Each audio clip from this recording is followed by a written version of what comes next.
வணக்கம் நண்பர்களே, welcome to my channel CCF உங்கள் cricket with mister cocktail furious.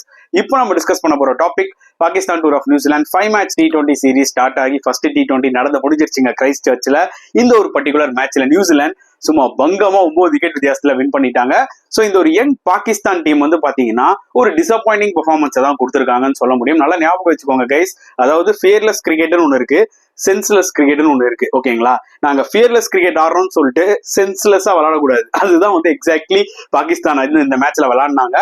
ஒரு புவர் ஷோ கண்டிப்பா சொல்லணும். எனக்கு புரியுதுங்க, அதாவது பாகிஸ்தான் பிச்சில் பிளாட் ட்ராக்ல இஷ்டத்துக்கு பேட்டை விடலாம், புரியுதா உங்களுக்கு. ஆனா நியூசிலாந்து மாதிரி கண்டிஷன்ஸ்ல எப்பவுமே அந்த ஒரு எக்ஸ்ட்ரா பவுன்ஸ் இருக்கும், புரியுதா உங்களுக்கு. நீங்க கரெக்டான ஃபுட் ஒர்க்ல அடிக்கலனா சும்மா இஷ்டத்துக்கு சுத்தினீங்கன்னா ஒன்னு காட் பிஹைண்ட் ஆயிடுவீங்க, இல்ல எஜ்ஜு பட்டு தேர்ட் மேன்ல கேட்ச் போகும். எக்ஸாக்ட்லி அதுதான் நடந்துச்சு. அதாவது பாகிஸ்தான் ஓபனர்ஸ் எல்லாம் விளையாடுறத பார்க்கும்போது எனக்கு என்ன தோணுச்சுன்னா, இல்ல ஒரு பால் கூட பேட்ல அவங்களால விளையாட முடியல. ஓகே, அது வந்து முகமது ஹாரிஸா இருக்கட்டும், முன்னொரு ஓப்பனரும் விளையாடினாரு. அவங்க எல்லாம் வந்து பாத்தீங்கன்னா PSL கலக்கிருக்கலாம். ஆனா இந்த மாதிரி கண்டிஷன்ஸ்ல வந்து பாத்தீங்கன்னா கொஞ்சமாவது ஃபுட் ஒர்க் தேவை. T20 கிரிக்கெட் விளையாடினாலும் கொஞ்சமாவது ஃபுட் ஒர்க் தேவைன்றத உண்மையான ஒரு விஷயம் மக்களே. சோ அந்த வகையில இந்த ஒரு பர்டிகுலர் கிரைஸ்ட் சர்ச் விக்கெட் வந்து பாத்தீங்கன்னா it was good for batting.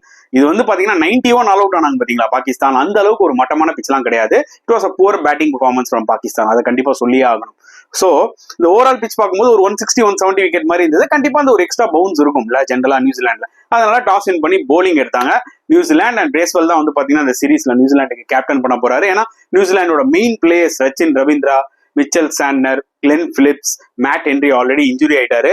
So Devon Conway, so இந்த பிளேயர்ஸ்க்குலாம் வந்து ஆக்சுவலா ஒரு ரெஸ்ட் கொடுத்துருக்காங்க. கிட்டத்தட்ட இது நியூசிலாந்து பி டீம் தான் வச்சுக்கோங்க. பாகிஸ்தான் பொறுத்த வரைக்கும் அவங்க ஆல்ரெடி ரிஸ்வான் அண்ட் பாபர் அசாம் எல்லாம் டிராப் பண்ணிட்டாங்க இந்த T20 ஸ்குவாட்ல இருந்து.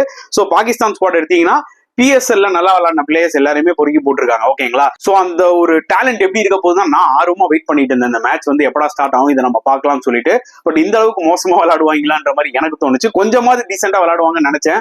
எக்ஸாக்ட்லி விளையாடல. சோ டாஸ் வின் பண்ணி போலிங் எடுத்து நியூசிலாந்து கலக்கிட்டாங்க. 91 ஆல் அவுட் பாகிஸ்தான். இதுக்கு மேல சொல்றதுக்கு என்னங்க இருக்கு. அதுல highest scorer Khushdil Shah 30 run. Okay, Agha Salman 18 run 20 பால்ல. மத்தபடி எல்லாமே டெலிபோன் நம்பர் தான். நான் சொன்ன மாதிரி நியூ பால்ல லிட்டரலி ஜேமிசன் வந்து அன்பிளேபிளா இருந்தாரு. இவங்களோட பேட்டிங் ஸ்டைல் சுத்தமா வேலைக்கு ஆகாதுங்க இந்த கண்டிஷன்ஸ்ல.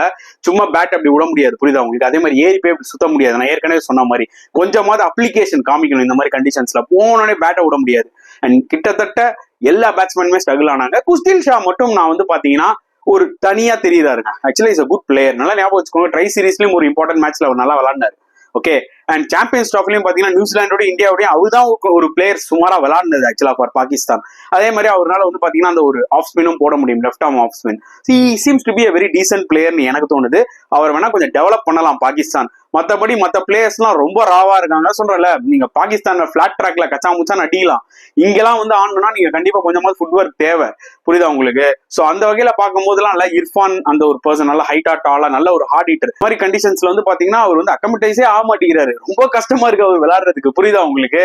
அண்ட் சீரியஸா இந்த மாதிரி சில பிளேயர்ஸ், அப்துல் சமாத்னு ஒரு பிளே கச்சா முச்சான்னு சுத்துறாங்க, புரியுதா உங்களுக்கு. எக்ஸ்ட்ரா பவுன்ஸ் இருக்கிறதுனால பாத்தீங்கன்னா டாப் ஆஃப் த பேட்ல பட்டு எஜ் வாங்கி வந்து கேட்ச் போயிடுது. இல்லைன்னா வந்து பாத்தீங்கன்னா டாப் எஜ் வாங்கி லாங் ஆன்லயோ லாங் ஆஃப்லயோ கேட்ச் குடுத்துட்டு போயிடுறாங்க.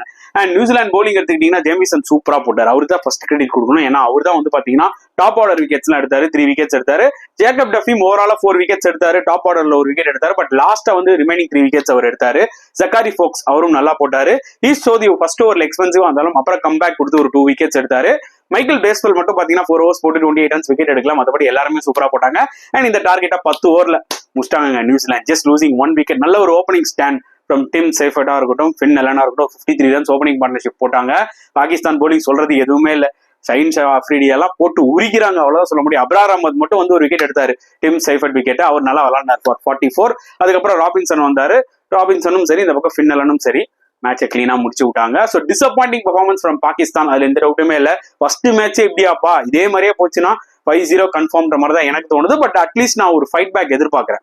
செகண்ட் T20 டன்னிடீன்ல நடக்க போகுது. It is a small ground. So obviously வந்து பாத்தீங்கன்னா அங்கேயும் கொஞ்சம் கண்டிஷன்ஸ் வந்து அந்த ஒரு எக்ஸ்ட்ரா பவுன்ஸ் அந்த ஸ்விங் இருக்கும். It's not going to be easy for Pakistan டன்னிடீன்லயுமே.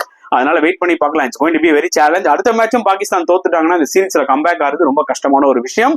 So wait பண்ணி பார்க்கலாம் எப்படி ஒரு கம்பேக் கொடுப்பாங்களா மாட்டாங்களா. உங்களோட கருத்து என்ன? இப்படிப்பட்ட ஒரு பாகிஸ்தான் பெர்ஃபார்மன்ஸை பத்தி நீங்க என்ன நினைக்கிறீங்க? மறக்காம கமெண்ட் செக்ஷன்ல போடுங்க. இந்த வீடியோ பிடிச்சிருந்தா லைக் பண்ணுங்க, ஷேர் பண்ணுங்க, முடிஞ்சா சப்ஸ்கிரைப் பண்ணுங்க. ஸோ நெக்ஸ்ட் வீடியோல பார்க்கலாம் ஃப்ரெண்ட்ஸ். அன்டில் தென் பாய்.